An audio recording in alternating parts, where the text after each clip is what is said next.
আরে ভাই কইলে তো কইবেন কইয়া লাইলাম, মানে একটা মানুষের হাতের রান্দা এত পরিমাণ ভালো কেমন হয় ভাই? এ পোলা মানুষ।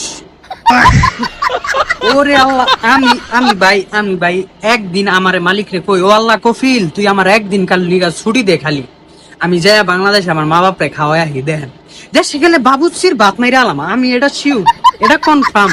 আঙ্গালাকে যে বুলু বাবুচি আছে, যেই বাবুচির আছে ভাত কিন্তু খেয়ালাম, এখন কইয়া দিলাম আগের থিকা। 27 বছর সৌদি আরব যেমন 27 দালালের ভাত খেয়ালাইছি, এরকম বাংলাদেশে গেলে কোনো বাংলাদেশের বাবুচি, আঙ্গ এলাকার বাবুচি কিন্তু ভাত মাত খেয়ালাম আমি। মানে উত্তরবঙ্গের মানে বুঝেন নি কি রান্ধি ভাই, দুটা লবণ মুরগি আর ওই লোক মশলা লাল হলুদ ফাঁকি মরিচ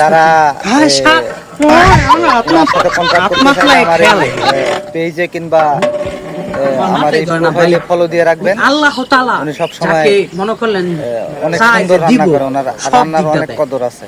আলহামদুলিল্লাহ আলহামদুলিল্লাহ আলহামদুলিল্লাহ, দেখেন মাশাআল্লাহ মাশাআল্লাহ। দেখেন একদিন দাওয়াত, এই যে গরুর মাংস খাইয়া যায়, দেখেন।